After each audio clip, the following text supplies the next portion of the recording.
ہم مسلمان ہونے کا دعوے دار ہیں. افسوس یہ ہے کہ جہاں اللہ اور اس کے رسول کی بات ہوتی ہے اس مجلس میں مسلمان دکھائی نہیں دیتے ہیں. جہاں اللہ اور اس کے رسول کے خلاف بات ہوتے ہیں، جہاں اللہ اور اس کے رسول کو دل دکھایا جاتا ہے، اس مجلس میں مسلمان سب سے پہلے رہتا ہے.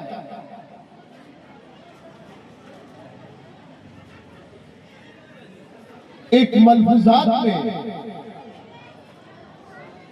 لکھا ہے کہ حضرت قاسم نانوتوی رحمت اللہ علیہ نے ایک مرتبہ آقا نامدار تاجر مدنی گنبد خضرا کے مکی و مکہ آمینہ کے لال مدینے کے دلال سرکار دو عالم صلی اللہ علیہ وسلم کو خواب میں دیکھے اور دیکھے کہ رسول کریم صلی اللہ علیہ وسلم کے سینے میں پھنسی نکلا ہوا ہے. تو انہوں نے رسول کریم صلی اللہ علیہ وسلم خواب میں دیکھ رہے ہیں، رسول کریم صلی اللہ علیہ وسلم کے پاس سے دوڑ کر دوسری طرف جا رہے ہیں. اللہ کے رسول صلی اللہ علیہ وسلم نے فرمایا قاسم کہاں جا رہے ہو؟ کہنے لگا یا رسول اللہ محرم لانے کے لیے جا رہے ہیں آپ کی پھنسی اور کوڑے پر لگانے کے لیے. رسول کریم صلی اللہ علیہ وسلم کے جواب سنیے. آج کل کے مسلمان اگر ذرہ برابر بھی ہمارے دل میں ایمان ہے تو یہ جواب سننے کے بعد کوئی گھر میں نہیں بیٹھے گا، وہ آ کر رسول کریم صلی اللہ علیہ وسلم کی بات ہونے والی مجلس میں آ کر بیٹھے گا. فرمایا آقا نامدار تاجر مدنی سرکار دو عالم صلی اللہ علیہ وسلم نے قاسم یہ وہ پھوڑا وہ پھنسی نہیں ہے جو تم دیکھ رہے ہو، جو دوائی سے اور محلم سے اچھا ہو جاتا ہے. یہ وہ پھوڑا وہ پھنسی ہے جو میرے امت کی بگاڑ کی وجہ سے ہوا ہے.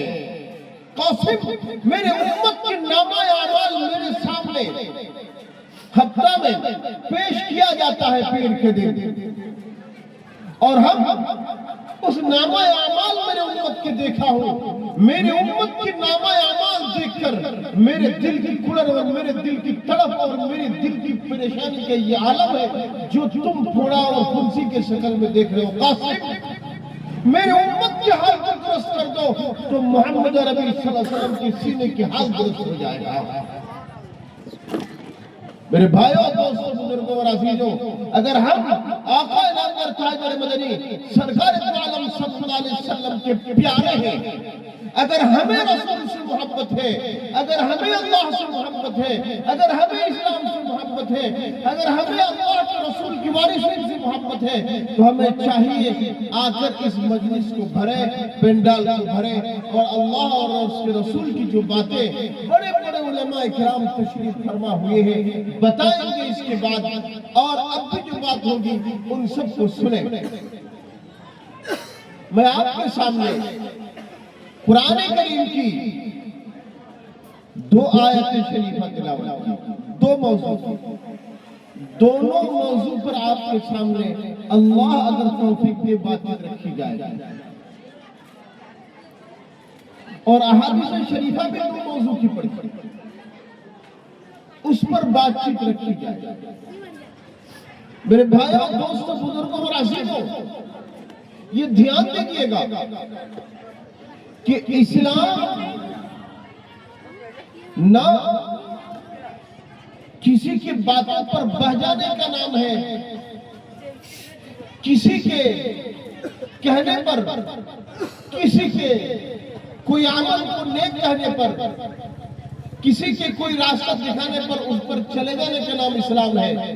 نہ کسی غم کے موقع پر غمگین ہو جانے کا نام اسلام ہے، نہ کسی خوشی کے موقع پر اترانے کا نام اسلام ہے، نہ اس میں ثواب ہے، بلکہ شریعت کے وہ کام جو شریعت کے مطابق ہو، اللہ اور اس کے رسول کے مطابق ہو، وہ کام عبادت ہے اور اس میں ثواب ملے گا. اگر کوئی کام شریعت کا نہ ہو، اگر کوئی کام شریعت کا ہو لیکن شریعت کے مطابق نہ ہو، جان رکھیے گا اس کام میں ہمیں کوئی ثواب ملنے والا نہیں ہے. اسی لیے کوئی بھی نیک کام میں ثواب ہونے کے لیے سب سے پہلے آپ کو دیکھنا پڑے گا کیا قرآن کریم میں اس کام کی کوئی ثبوت ہے؟ دوسرا، کیا حدیث شریفہ میں اس کام کی کوئی ثبوت ہے؟ تیسرا، کیا صحابہ کرام رضوان اللہ تعالی علیہم اجمعین کی زندگی میں کوئی ثبوت ہے؟ اگر ہے تو اس کام کو جیسا کیا گیا ایسا کرنے کا نام عبادت ہے اور ثواب ہے، ورنہ نہیں ہے۔ سن لیجئے، میں نے آپ کے سامنے ایک حدیث شریف تلاوت کی۔ رسول کریم صلی اللہ علیہ وسلم نے فرمایا، من صلی یرائی فقد اشرک، جس نے دکھلانے کے لیے نماز پڑھی اس نے شرک کیا۔ من صلی یرائی فقد اشرک، جس نے دکھلانے کے لیے نماز پڑھی اس نے شرک کیا۔ نماز میں دکھلانے کے لیے ہوتا ہے، ہاں۔ اب سمجھیے، عید کا دن ہے، بچے کے گاؤں کے بچے سے لے کر بوڑھے تک سب عیدگاہ میں جائیں گے۔ کوئی ایسا بھی انسان ہے جس نے زندگی بھر مسجد کا نہ منہ دیکھی، نہ صورت یاد ہے، نہ سنا یاد ہے، نہ نیت کرنا جانتا ہے، نہ نماز میں کتنا رکوع ہے معلوم ہے، نہ کتنا سجدہ ہے معلوم ہے، لیکن اس دن وہ سوچا کہ اگر میں گھر میں بیٹھا رہوں تو بستی لوگ نوجوان کیا کہیں گا، بوڑھے کیا کہیں گے، چلو بھائی سب جا رہے ہیں، ہم بھی جا رہے ہیں۔ نہ اللہ کو راضی کرنے کی نیت ہے، نہ رسول کریم صلی اللہ علیہ وسلم کو خوش کرنے کی نیت ہے۔ یہ تو اس غرض سے ہوا کہ بستی والے کیا کہیں گے، من صلی یرائی فقد اشرک۔ رسول کریم صلی اللہ علیہ وسلم نے فرمایا، جس نے دکھلانے کے لیے نماز پڑھی اس نے شرک کیا۔ ایک بزرگ تھے، ایک بزرگ تھے، اس کو زمانہ کے بادشاہ نے دعوت دی، زمانے کے بادشاہ نے دعوت دی۔ بزرگ اپنے بچے کو لے کر گیا اور بچہ بھی چھوٹا تھا، بچے کو لے کر گیا۔ بادشاہ نے طرح طرح کے انتظامات کی کھانے کے لیے۔ بزرگ نے تھوڑا سا کھایا اور رکھ دیا، بس ہو گیا۔ بادشاہ نے کہا، حضرت آپ اور تھوڑا کھا لیجیے، اور تھوڑا نوش فرما لیجیے، کھائے کہاں، تھوڑا نہ کھانا کھائے۔ کہا، ہم ایسے ہی کھاتے ہیں ہم لوگ۔ بادشاہ سمجھا بزرگ ہیں، اللہ والے ہیں، کم کھاتے ہوں گے۔ بادشاہ نے چھوڑ دیا۔ پھر اس نے نماز پڑھی، بڑا خشوع خضوع دیر تک نماز پڑھی، اور پڑھنے کے بعد گھر واپس آ کے گھر کے اندر تک نہیں پہنچا تھا، باہر سے اپنے بیوی کو آواز دینے لگے کہ کھانا نکالو، مجھے بھوک لگی، کھانا کھانا، جلدی کھانا نکالو، بہت تیز بھوک لگی ہے، کھانا کھانا۔ تو چھوٹا بچہ اسی کا بچہ تھا، پیر صاحب کا ہی بچہ تھا۔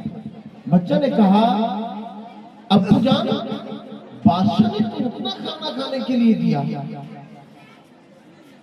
طرح طرح کی قسم قسم کے عمدہ کھانا تھا، آپ نے کھایا نہیں، اور ابھی آپ آ کے امی جی کو پریشان کر رہے ہیں کہ کھانا ابھی لاؤ، ابھی لاؤ، مجھے کھانا ہے۔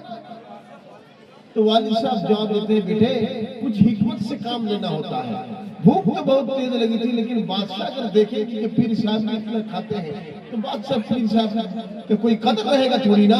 پیر صاحب کو قدر دکھانے کے لیے، پیر صاحب کی قدر دکھانے کے لیے بادشاہ کے سامنے تھوڑا کھانا پڑتا ہے، اس لیے تھوڑا کھایا۔ تو بچے چھوٹے، جو بچے ہوتے ہیں نا، بچے چھوٹے بھی، اگر بچے کی پرورش اچھی ہو تو چھوٹے بچے بھی چھوٹے ہوتے ہیں، چھوٹے بچے بھی سچے ہوتے ہیں، چھوٹے بچے بھی نیک ہوتے ہیں۔ کہا، ابا جان تو پھر نماز بھی دہرا لیجیے۔ کہا، کیوں بیٹا؟ کہا، اگر کھانا بادشاہ کے لیے کھائے تو نماز بھی تو بادشاہ کے لیے پڑھے، تو جب کھانا دو بار کھا رہے ہیں تو نماز بھی دو مرتبہ پڑھ لیجیے، کیونکہ اللہ کے علاوہ دوسرے کے لیے پڑھنے میں تو کوئی فائدہ ہی نہیں۔ تو نماز بھی دکھلانے کے لیے ہوتا۔ مجھے اگرچہ موضوع میں نہیں ہے، لیکن ایک قابل نصیحت واقعہ یاد آ گیا، قابل نصیحت۔ بچوں سے لے کر بوڑھوں سے لے کر اور بالخصوص عورتوں کے لیے یہ واقعہ بڑا قابل ہے. میں اس کو بتا دیتا ہوں پھر آگے چلتا ہوں. حضرت خواجہ قطب الدین بختیار کاکی رحمت اللہ علیہ جب بچے تھے اس زمانہ میں ایک رسم تھا, ایک رواج تھا. میری بات سمجھ میں آ رہی ہے آپ لوگوں کو؟ سمجھ میں آ رہی ہے؟ دھیان سے سنیے گا واقعہ, بڑا عمدہ واقعہ. اور میں اپنے ماں اور بہنوں سے عرض کر رہا ہوں, واقعہ سن لیجئے گا تو آپ کے اولاد, ہر گھر کے اولاد باپ اور ماں کو ماننے والا بن جائیں گے, باپ اور ماں کے قدم چومیں گے, باپ اور ماں کے تکلیف کو برداشت کر نہیں پائیں گے اور شریعت کے مطابق چلیں گے, کوئی شکایت کا موقع نہیں دیں گے. تو حضرت بختیار کاکی رحمت اللہ علیہ اس زمانہ کا ایک رسم تھا, جب بچہ چھوٹا بولنا سیکھتا ہے آہستہ آہستہ تو بسم اللہ پڑھایا جاتا ہے. علاقہ کے بزرگ, سب سے بزرگ لوگ اللہ والا کو ڈھونڈ کر لے کے آیا جاتا ہے اور گھر میں رشتہ دار لوگ ہوتے ہیں, کچھ کھانا وغیرہ پکتا ہے, وہ بزرگ بچے کو پڑھاتے ہیں بسم اللہ الرحمن الرحیم. تو اب یہ بختیار کاکی رحمت اللہ علیہ کو بسم اللہ پڑھانے کے لیے خواجہ معین الدین چشتی رحمت اللہ علیہ کے آنے کی بات تھی, لیکن خواجہ صاحب کو کچھ تکلیف ہو گیا تو قاضی حمداللہ ناگوری رحمہ اللہ تشریف لائے. بڑے پایا کہ اللہ والے. اب رسم رواج کے مطابق سب ہو گیا, بچے کو بیٹھایا, بچے کو کہا قاضی صاحب میں پڑھ رہا ہوں تم بھی پڑھو, بسم اللہ الرحمن الرحیم. بس بسم اللہ الرحمن الرحیم ختم کرنے کے بعد اب خواجہ بختیار کاکی رحمت اللہ علیہ الحمدللہ رب العالمین الرحمن الرحیم مالک یوم الدین ایاک نعبد و ایاک نستعین اہدنا الصراط المستقیم صراط الذین انعمت علیہم غیر المغضوب علیہم ولا الضالین بسم اللہ الرحمن الرحیم الف لام میم ذلك الكتاب لا ريب فيه هدى للمتقين. پڑھتا گیا 10 سال 20 سال نہیں کیا پہلے نورانی قاعدہ پڑھا, الف با پڑھا, کچھ بھی نہیں. پہلا چالو بولنا سیکھا ہے, اچھا طریقے سے کچھ بول بھی نہیں پاتے ہوں گے, بسم اللہ چالو کروانے کے لیے گیا اور پڑھنا چالو کیا. قاضی حمداللہ ناگوری صاحب نے اتنا پڑھا, اس نے پڑھنا چالو کیا, چلتا ہی ہے, 1 پارہ 2 پارہ 3 پارہ 4 پارہ 5 پارہ پڑھتے 15 پارہ تک گیا, اسٹاپ بند ہو گیا. سبحان اللہ سبحان اللہ. قاضی صاحب کہنے لگے بیٹا آگے, 15 کے بعد پڑھو بیٹا آگے. میری ماں بہنیں ذرا دھیان دیجئے گا, میرے نوجوان بھائیوں اور میرے عمر دراز باپ داداؤں ذرا دھیان دیجئے گا. خواجہ بختیار قطب الدین کاکی رحمت اللہ علیہ کے جواب کا خواجہ بختیار کاکی رحمت اللہ علیہ نے کہا کہ میری ماں مجھے پیٹ میں رکھ کر جب میرے پیٹ میں روح آ گئی, روح آنے کے بعد یہ 15 پارہ میری ماں نے تلاوت کی اور پیٹ کے اندر میں 15 پارہ سن کر یاد کر لیا. اس کے بعد میں جنم ہو گیا اور میری ماں کی پڑھائی ہم نے نہیں سنی اور یاد نہیں کی. سبحان اللہ. میری ماں بہنیں, اگر میرے علاقہ کے اگر مسلمان گھرانے کی ماں بہنیں اگر اپنے بچے کو پیٹ میں رکھتے ہوئے سیریل دیکھے, غلط چیزیں دیکھے, بازاروں میں گھرے, غیر محرموں کی شکل دیکھے, طرح کی ڈرامہ, طرح کی فنکشن دیکھنے کے لیے دوڑے, ایسی جگہ میں بیٹھے جس جگہ میں اللہ اور اس کی رسول کی لعنت ہے, ایسی جگہ میں بیٹھے جہاں اللہ اور اس کی رسول کی بات نہیں ہے, ایسی جگہ میں بیٹھے جہاں اللہ اور اس کی رسول کی نافرمانی ہے, ایسی جگہ میں بیٹھے جہاں اللہ اور اس کی رسول کی عزت کو پامال اور برباد کیا جا رہا ہے, ایسی جگہ میں بیٹھے جہاں اللہ اور اس کی رسول کو دکھ دیا جاتا ہے. بتاؤ نا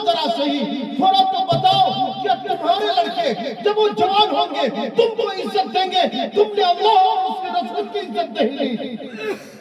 جب بچہ پیٹ میں تھا تم نے اللہ اور اس کے رسول کی عزت کا تار کیا، جب بچہ پیٹ میں تھا تم نے اللہ اور اس کے رسول کی عزت کی خیال نہیں کی، تم نے اسلام کی خیال نہیں کی، تم نے قرآن کی خیال نہیں کی۔ آزاد ہو رہا میری ماں بہنیں، ٹی وی بند کرنے کی دھیان نہیں آئی، نماز ہو رہا ہے میری ماں بہنیں، ٹی وی بند کرنے کی دھیان نہیں آئی، آج کل موبائل بند کرنے کی دھیان نہیں آئی۔ میری ماں بہنیں، جس بچی کو پیٹ میں رکھ کر اللہ کی اس کے رسول کی نافرمانی کی، جس بچے کو پیٹ میں رکھ کر خدا کی نافرمانی کی، وہ بچے بڑے ہونے کے بعد میرے اور آپ کی فرما بردار کیسے بن جائے گا؟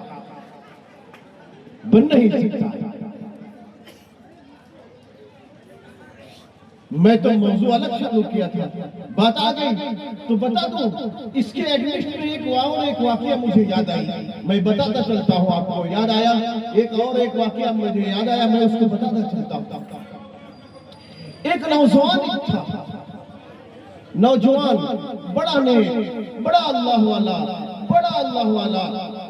اللہ سے ڈرتا تھا، تہجد میں روتے تھے، پانچوں وقت کی نماز باقاعدہ پڑھا کرتا تھا، پانچوں وقت کی نماز باقاعدہ پڑھا کرتا تھا۔ اس نے اپنے دل میں سوچا کہ میں ایسی ایک عورت سے شادی کروں گا جو نیک اللہ والا تہجد گزار ہو۔ ڈھونڈ کے ایسا ایک عورت کو اس نے شادی کی۔ اب اس کے نسل سے ایک بچہ پیدا ہوا۔ بچہ پڑھنے کے لیے اس زمانہ کی جو بھی ترتیب تھا اس ترتیب کے حساب سے گیا۔ جانے کے بعد استاد نے ایک دن شکایت بھیجی اس کے باپ کو، تمہارے بیٹے نے دوسرے کا کچھ سامان چرا لیا ہے۔ واقعہ دھیان دیجیے گا، بالخصوص میری ماں بہنیں جن کی کان تک میری بات پہنچ رہی ہے، ذرا دھیان دیجیے گا۔ چرا لیا۔ باپ نے کہا، استاد کو کہا، ٹیچر کو کہا، میرے بیٹے سے غلطی ہو گئی، معاف کیجئے۔ بچے سے پینسل جو بھی تھا لے کر دوسرے بچے کو دیا اور بچے کو کہا چھٹی کے وقت گھر آنا۔ باپ نے بچے کو ڈانٹا اٹھایا۔ باپ نے آ کر اپنے بیوی کو بلایا اور بلا کر دونوں نے سر نیچے کر کے بیٹھا، بتاؤ زندگی میں نے کسی کی چیز نہ کہہ کے نہیں لی، میں نے جھوٹ نہیں بولا۔ اس کی بیوی کہتی ہے، میں نے بھی زندگی میں کبھی جھوٹ نہیں بولی، میں نے بھی کسی کی چیز نہ کہہ کر نہیں لی، تو پھر میرے بچہ آج دوسرے کی چیز چوری کیوں کیا؟ کوئی باپ آج ایسا ہے، کوئی ماں آج ایسا ہے کہ بیٹے اور اپنے بچے اور اپنے بچیوں کے قصور کو دیکھ کر خود سوچے گا کہ میری اندر کیا کمی رہ گئی تھی، کس وجہ سے میرے بچہ نے ایسا کیا؟ کبھی سوچے گا وہ بوڑھا کہ میں نے اپنے باپ کے ساتھ کیا سلوک کیا، میرا بچہ کیوں سلوک کر رہا ہے؟ کیا میرے باپ کے ساتھ میرا سلوک تو ٹھیک تھا؟ کیا میرے بھائیوں کے ساتھ میرا سلوک تو ٹھیک تھا؟ میرے پڑوسیوں کے ساتھ میرا سلوک تو ٹھیک تھا؟ کیا میں نے بچپن میں یا میں بڑے ہونے کے بعد، شادی کے بعد، جب میرے بچہ میرے پیٹ میں آئی تھی، کوئی سوچے گی عورت کہ میرے کیا قصور تھا؟ بچے کو ڈانٹیں گے، بچے کو ماریں گے، لیکن بھائیوں اپنے قصور کو سدھارو، میری ماں بہنیں اپنے قصور کو سدھارو تو بچے کا قصور خود بخود سدھر جائے گا۔ بچے تو کاپی ہوتا ہے باپ ماں کے، بچے تو کاپی ہوتے ہیں علاقہ کے لوگوں کے، آپ جیسے کرو گے بچے ویسے کریں گے۔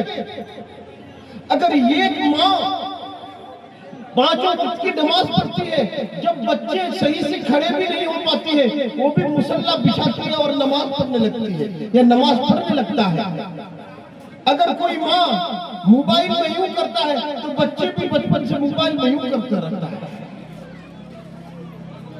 تو قصور تو ہمارا ہے، ہم بچے کو سوچ رہے ہیں، تو دونوں نے مل کر سوچنے کے لیے بیٹھے۔ بی بی کہنے لگی، ایک بات مجھے یاد آئی، ایک بات مجھے یاد آئی۔ شوہر نے پوچھا کیا؟ کہا جب میرا یہ بچہ میرے پیٹ میں تھا، ذرا دھیان دیجیے گا کتنی چھوٹی سی بات ہے، ہمارے نزدیک چھوٹی سی بات ہے، حالانکہ حدیث شریف میں آیا ہے، حضرت عائشہ صدیقہ رضی اللہ تعالی عنہ کی روایت ہے اور دوسرے صحابہ کی بھی روایت ہے، انہوں نے کہا ہے کہ تابعین کے زمانہ میں یہ بات کہی کہ تم لوگ جس کو چھوٹے گناہ سمجھتے ہو، ہم نبی کریم صلی اللہ علیہ وسلم کے زمانہ میں ان کو بڑے گناہ، ہلاک کرنے والے گناہ سمجھتے ہیں، کننا نعدها من الموبقات، ہم اس کو ہلاک کرنے والے گناہ سمجھتے ہیں۔ کہنے لگی کہ میں روزانہ صبح کو جب گھر صاف کرتی تھی، جھاڑو دیا کرتی تھی، میرے پڑوسن کے گھر میں یہ بیر کا درخت ہے، بیر کولی کی درخت ہے اور اس کا ایک ٹہنی میرے گھر کی طرف ہے، میرے باستوں کی طرف ہے، میری باؤنڈری کی طرف ہے، اور بیر کولی پکڑنے کا موسم تھا، پکی گرتا ہے تو گر گیا، روزانہ میں اٹھا کے اس کی باؤنڈری میں پھینک دیتی تھی۔ اس دن میرے لالچ پڑ گئی، میں نے ایک کولی بغیر کہہ کے اٹھا لی تھی اور کھا لی تھی، شاید میرے بچے نے اس کولی کھانے کی وجہ سے میرے بچے آج دوسرے کے سامان چرایا ہے۔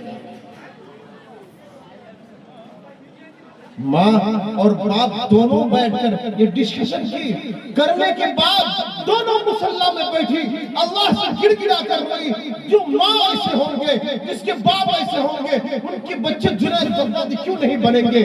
ان کے بچے جنید بغدادی کیوں نہیں بنیں گے؟ ان کے بچے بائی مصطفی کیوں نہیں بنیں گے؟ ان کے بچے قاری طیب کیوں نہیں بنیں گے؟ ان کے بچے قاسم نانوتوی کیوں نہیں بنیں گے؟ ان کے بچے عارف باللہ سید ابرار الحسین کیوں نہیں بنیں گے رحمت اللہ علیہ رحمہ اللہ؟ کیوں نہیں بنیں گے؟ ہمارے بچے بنیں گے، ہمارے بچے ہماری خدمت کریں گے۔ میرے بھائیوں، دوستوں، بزرگوں اور عزیزوں، میں تو کہہ رہا تھا کوئی اور بات، لیکن باتوں میں نکل کے میں بہت دور تک چلا آیا۔